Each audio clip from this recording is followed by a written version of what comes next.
I'm a 22-year-old male, currently in my last semester of college, and this story takes place during my freshman year.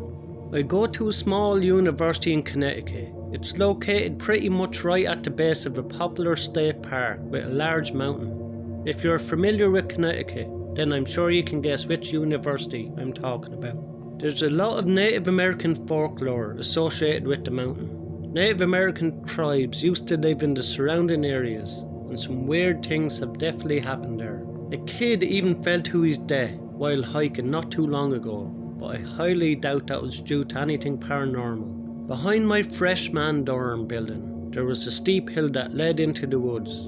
This is where everyone in our building will go and smoke weed. Halfway up the hill there was a little cleared out space with a concrete wall that you could sit on, and then a much larger area at the top of the hill with trails and a bigger concrete wall. It was a nightly occasion for me and my roommates to head up to them woods and smoke a little. Usually there was other people smoking too, so we were completely fine going up there at any time. One night my roommate and I headed up to the hill just like we did every night. Our other roommate stayed behind because he had to study or do homework.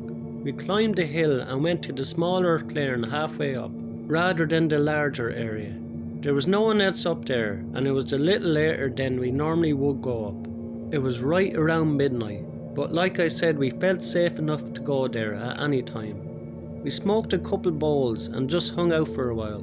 Keep in mind that both of us smoke pretty regularly, so 2 bowls wasn't going to do much for us, and I'm definitely not the type to get paranoid when I'm stoned. So our sobriety, or lack thereof, is not an excuse for what happened. It was pretty windy that night, so all the trees around us were loudly swaying. Out of nowhere the wind completely stopped, and the trees fell silent. Then the leaves on the tree that we were standing by very slowly and eerily fell to the ground, all at the same level and speed. We looked at each other and kind of nervously laughed. Suddenly we both were filled with this sense of impending doom, like something was telling us to leave.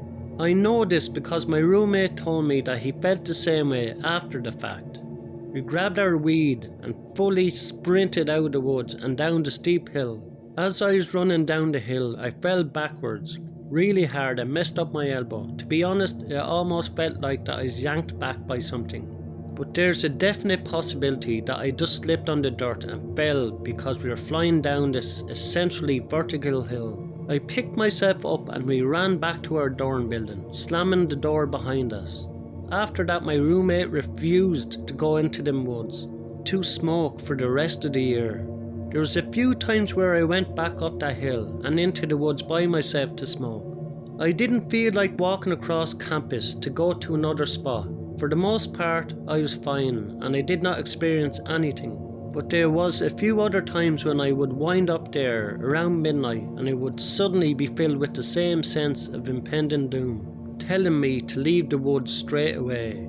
I haven't gone back to that area since, but I can still see the airy way that those leaves fell all around us.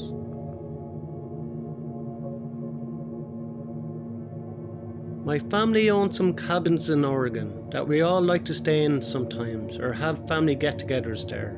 But for this trip I was going solo. I just turned 20 and I've never been camping alone, and I figured camping somewhere near the cabins would be perfect in case something was to happen. I drove an hour there, then walked 30 minutes down a trail that led up to the cabin. I walked up to it and I noticed that one of the windows was missing. There was no glass on the ground. It looked like that the entire window had just been taken out.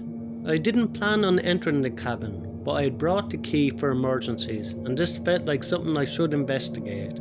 But I was even more confused when the door opened without me unlocking it. I walked in right away and it was obvious that the place had been broken into. There was muddy footprints all over the floors and some of the most expensive things were missing. It was unfortunate to see, but there was no way of knowing how long ago it was. I knew that it had been months since anyone was at the cabins, and even then they might have not came to this one. I tried to lock up the place as best that I could. I set out to find a spot to camp. I had no service, but I didn't feel it was absolutely necessary to let my family know right away, or even to call the police yet. I walked 30 minutes down the hill from the cabin and found a flat enough spot to set up. Rain started pouring down, and being new to this, it took me a couple of hours to get everything set up the right way. Already being soaked, I sat outside on a nearby log under a tree and started to eat some pre-packaged food. When out of nowhere, I started hearing someone talking. I immediately spotted a man walking behind me. He was drenched, walking up the hill towards the direction of the cabin, and he didn't seem to have noticed me. The way he was speaking was really weird because it made no sense, and he was obviously talking to himself. Soon he walked out of sight, but something about seeing this gave me the chills. An hour went by and I took a quick hike back up to the cabin to see if he was maybe staying there. But from afar it still looked empty, so I went back. Once it was night, I used a fire kit to start a small campfire and used it to heat up some of my food. The rain made it difficult, but once the fire was going, it stayed going pretty well. Not long into it, I heard footsteps coming from up the hill. I stared at the trees, seeing nothing but pitch black beyond the reach of my campfire. It continued walking until a man came into sight. I couldn't see much of him, but he looked similar to the man I'd seen earlier. "Hey, what do you want?" I yelled, trying to scare him off. He stopped and stared at me with a blank face, having rain dripping from his head, and he just stood there. I yelled again, but he still didn't move. We were standing just 10 feet from each other, and every second made me more and more scared of what was about to happen. Then through the rain, I heard the sound of a single footstep behind me. I instantly sprinted to the side of the hill and didn't stop until my legs gave out from under me. I don't think they'd chase me, but with the rain and wind it was too hard to hear while I was running. I found my way down the hill and walked the rest of the way back to my car, in the rain with only my phone light.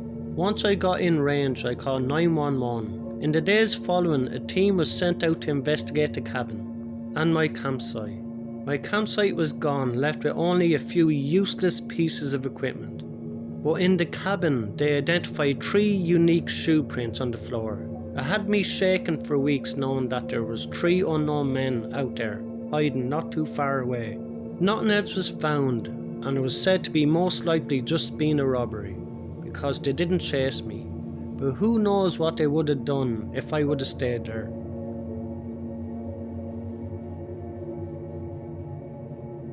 I was 13 at the time of this occurrence, and I had been reading creepypastas and true stories back then.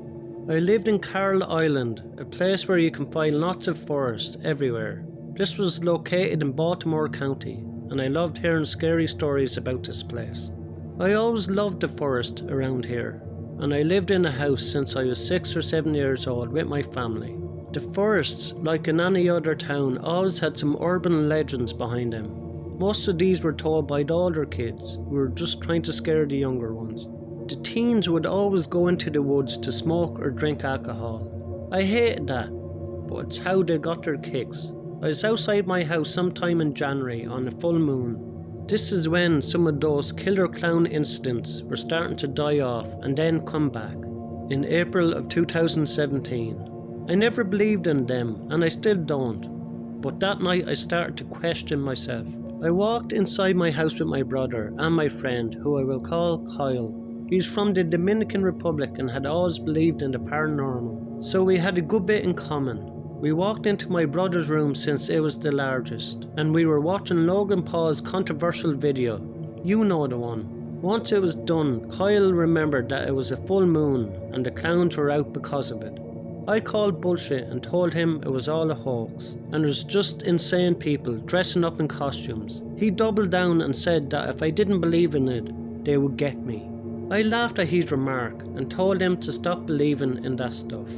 That's when my brother Josh sat up and said that I was just being a wuss. I told him that he was a jerk and that was funny. We got into a conversation for a good 10 minutes, then Kyle finally said, "Why don't you prove it?" I said okay, and I told him I'd be back. I just know the place to prove it. I added that there was a little place down the road that was put there for a park.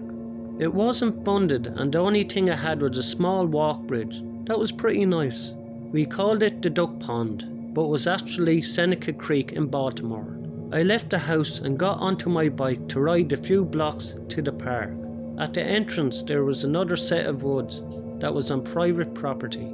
for the houses on the water, and there was also some abandoned houses amongst them. The entrance was easy to see, you couldn't miss it, and it was actually a pretty nice place during the day. As I was walking up to the entrance, I noticed a foul odour. Keep in mind that this is nature where things die and decompose. I was about to walk into the park when I heard something. It was a voice spoken in a low, somewhat alluring tone. "Hey there, kiddo. Why don't you come over here?" That's when I went into full panic mode. I'm someone who isn't scared off so easily, but I thought that it could be someone out there. It was unknown, and that scared me. I turned towards the small patch of bushes near the entrance, and I saw something crouched over deep in the bushes facing me. I couldn't tell if it was a clown or a demon. I didn't even care at that point, even thinking about how it made me paranoid. Even still, I was about to go in and see what it was. Then it spoke again. "That's right, come over here." Then I heard the seething of a blade. That's when I knew it was time to book it.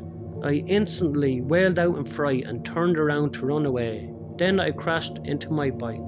If I hadn't been riding for so many years and built up the muscle power to get out of there, I would have been done. I floated back to my house. At that point my body was in complete hysteria, and Kyle said that once I opened the door I was not comprehensible. It took me a minute to calm down, and I realised I shouldn't be so scared. I explained to Kyle and Josh what had just happened, and we agreed to go back there the next day. But we never did that though, and I never go there at night. Creepy man in the bushes, whoever you are, if you're still out there, let's not meet again. Thanks a million to everyone who likes, subscribe and comment on my videos. I really appreciate it. If you'd like to help out the channel, I will leave my Patreon link in the description below. And if you enjoy these stories, you will enjoy the 3 stories in the box above. Thank you.